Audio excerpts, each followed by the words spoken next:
some questions in UPSC are difficult, not because they require more facts, but because it requires the ability to understand multiple perspectives. And the Aryan debate is one such question. For centuries, the historians, archaeologists, anthropologists, linguists, and geneticists have debated one fundamental question. That is, how did Indo-Aryan languages and cultures emerge in the Indian subcontinent? The question arises, was it a migration of the Indo-Aryan groups into the India, or does archaeological continuity suggest that there was an indigenous development? So what did the ancient DNA say about the new findings?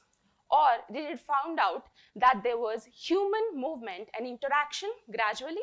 So this debate is not just about the past, it is about how we reconstruct the history. And this is exactly why UPSC uses such themes repeatedly in the GS1 Mains paper. Because UPSC doesn't want to test you which theory you support. It wants to test you whether you can examine the evidences, analyze the debates, and present balanced argument in your answers. Why is this topic important from the UPSC perspective? This topic connects four major dimensions. From historical perspective, it explains the transformation from Harappan Civilization to the Vedic culture. And archaeologically, it raises questions about the migration patterns of the people among all the countries. And genetically, with the recent DNA studies and the new findings about the population and human interactions and the movements, this topic becomes very important. And historiographically, multiple scholars have debated and interpreted the same evidence multiple times differently. So that's why UPSC takes this as the perfect example to question about from the students. So now let us look at the questions the UPSC can frame before going into the core idea. The first question can be, discuss the Aryan migration debate in the light of archaeological, linguistic, and genetic evidence. This is a very comprehensive question that I have framed. And secondly, the Aryan question is not merely a historical debate, but also a debate related to identity and interpretation of the past. Discuss. How have developments in archaeology and genetics transformed our understanding of ancient Indian history? But last, critically examine the role of interdisciplinary approaches in reconstructing India's ancient past. Let us now understand the core debate and how it originated. So in 18th century, scholars have observed the similarities in the Sanskrit and European languages. For example, they found that the word mother in English is called as mother, but whereas in Latin it's called mater, and in Sanskrit it's called matri. And because of this, they termed a new terminology that's called as Indo-Aryan or Indo-European family of language. So, but the question that arose is that how did these Indo-Aryan speaking people have come to India? The first perspective about this Aryan debate is that the Aryan migration theory. This theory argues that the Indo-Aryan language groups have come to India in the 2nd millennium BC. But however, the modern scholars have moved away from the fact of belief that there was a violent invasion, but the contemporary argument is that there was a gradual and peaceful integration and movement into the native Indian society groups. But the evidences that were given for this perspective is the linguistic evidence, like the similarities in the Sanskrit and Indo-European languages, which helped in reconstructing the language evolution and the movement of language groups. But the drawback of this is that with sole similarities in language or the movement, we cannot simply prove there was a complete replacement of the existing population by a new incoming population. The second evidence is the archaeological evidence. We can see a late Harappan transition that happened after the decline, and then the changes in material culture like horse sacrifices that have started like Ashwamedha Yaga, or spoke reveals that picture or the warrior burials, and then the horse and chariot traditions, and we can see the links with Eurasian steppe cultures. But the most important point is that the decline of Harappan cities was a complex process involving ecological economic factors like the decline in the political systems or the change in the course of the rivers. So this invasion or simple invasion of an incoming group cannot be justified.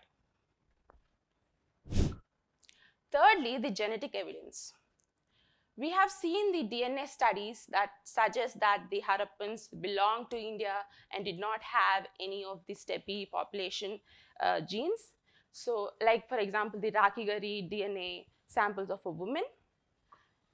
You can write that in your answers and see the strongest in many Indo-European groups, like we have seen the similarities. And that evidence actually told that most of the northern India is different from the southern Indian genes, and the Harappans had strong impact on the southern Indian genes. And we can see the associated pastoral populations because the Vedic culture groups were pastoralistic in nature, and the Harappans were civilized, having a well-established administration. But however, there is a counter theory, that is the indigenous Aryan theory. It believes that the Aryans were not coming from outside, but they have emerged or originated in the Indian subcontinent itself. For that, the evidences they gave were the cultural continuity between Harappan and later traditions. For example, the settlements often shows the gradual transformations from mature Harappan stage to late Harappan stage, and then we can see the painted grey ware to the northern black polished ware. And also there was a clear absence of any kind of mass invasion like the burning of the cities or massacres or any kind of weapons or evidences of mass graves. And then, however, even though this exists, the mainstream scholars always believed and emphasized on the migration ideas rather than the complete invasion. So there's a difference between invasion and gradual inculcation and integration. However, like I said, the contemporary understanding is mainly about not choosing which side. It's not about which theory that you choose, but it's about mainly understanding the complexities of history. Like, see, the human societies have evolved through movement of people, exchange of ideas, adaptation of cultures, and interaction between communities. So therefore, the current approach focuses and must be written in answers like the migration plus interaction plus cultural transformation, rather than a complete invasion by another population and replacement. Now let us look at a model answer and see the structure.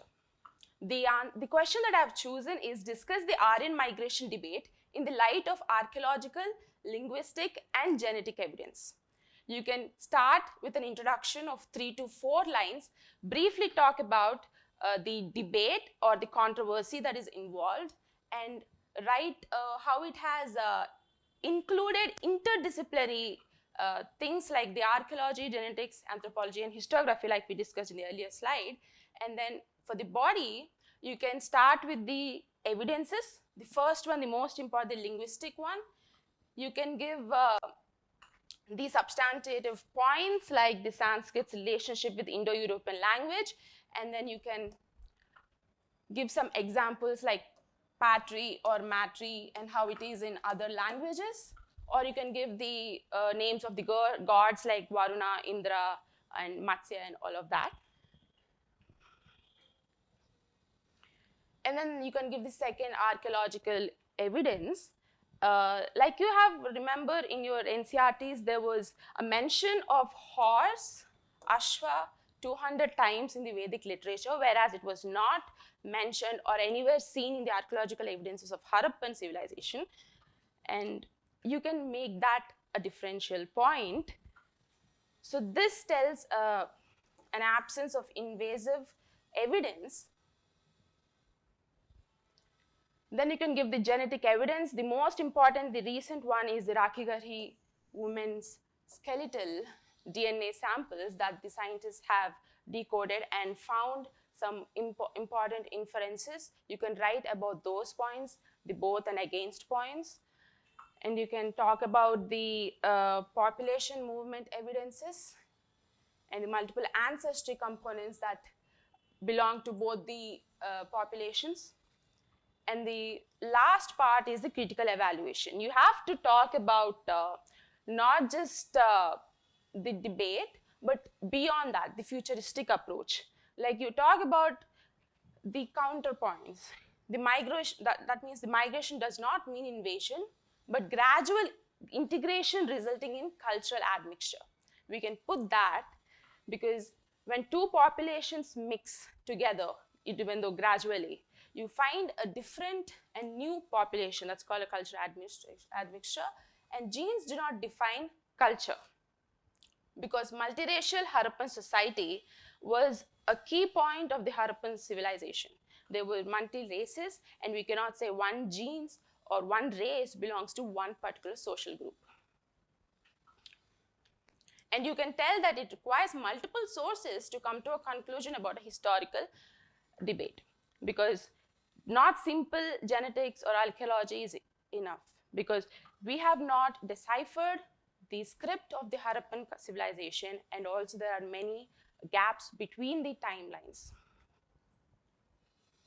And at last, with a conclusion, you can write like the Aryan debate highlights the importance of interdisciplinary approach in understanding the past, while archaeological, linguistic, and genetic evidence provide insights into population movements and cultural change. The complexity of human history requires a balanced interpretation beyond simplistic narratives. So it's not about taking one side. It's about how you're evaluating and how you're putting your answers forward in a best structure possible. So that's how easy UPSC answer writing is. So thank you.